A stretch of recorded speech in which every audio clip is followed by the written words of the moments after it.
સેલવાસમાં ગ્લુકોઝના બાટલા ચડાવ્યા બાદ થોડા કલાકોમાં તાવ ખાંસીથી પીડાતા યુવાન મામલે પરિવારના આક્ષેપો। સેલવાસના પીપરિયા આંબેડકર નગરના રહેવાસી નંદરામ ઉર્ફે ઓમ પ્રકાશ રામ ઉંમર વર્ષ 23 ને તાવ અને ખાંસી હતી। તેઓ આયુષ્માન ક્લિનિકમાં ગયા હતા। તેમણે ક્લિનિકમાં દાખલ કર્યા અને ગ્લુકોઝની 3 બોટલ ટ્રાન્સફ્યુઝન કરાવી। જ્યારે તેમણે ચોથી બોટલ ટ્રાન્સફ્યુઝન કરવાનો પ્રયાસ કર્યો ત્યારે યુવાને ના પાડી છતાંય બોટલ ચડાવવામાં આવી હતી, જે બાદ બપોરે તેમને ક્લિનિકમાંથી રજા આપવામાં આવી હોવાનું પરિવારે જણાવ્યું હતું। જ્યારે નંદલાલ ઉર્ફે ઓમ પ્રકાશ રામ રૂમમાં આવ્યા ત્યારે તેમણે ખીચડી અને સમોસા ખાધા હતા। સાંજે 5 વાગ્યે તેમની તબિયત અચાનક લથડતા નમો હોસ્પિટલમાં લઈ જવામાં આવ્યા હતા, જ્યાં યુવાનને તબીબે મૃત જાહેર કર્યો હતો, જેનું પીએમ થતા રિપોર્ટમાં પેટમાં પાણીની અછત અને ફેફસામાં સોજો હતો।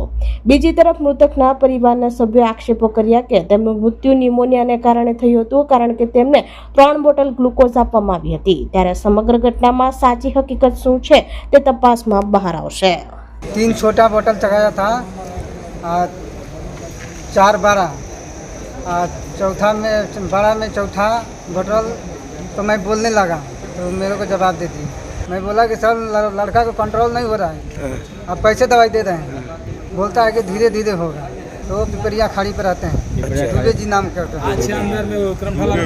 हाँ, खांसी जुकाम में सर उल्टी कर रहा था। क्या नाम था लड़के का? खांसी जुकाम में सर उल्टी कर रहा था, उल्टी से गला ठीक हो गया था, बढ़िया हो गया था, खाना पीना सब खाया था, लेकिन कितना बोतल चढ़ाया था उसको पानी? क्या क्या पैसे दे रहे हैं? सरकारी में हुआ था, मतलब हम तो लोग ये लोग थोड़ा गए थे रूम पे। આપણી સંકલ્પ ન્યૂઝ ચેનલને સબસ્ક્રાઇબ અને લાઇક કરો, બેલ આઇકન દબાવો, જેથી આવનાર ન્યૂઝ અપડેટ્સની નોટિફિકેશન આપના મોબાઈલ પર સૌથી પહેલા પહોંચે। Like, subscribe and share the video.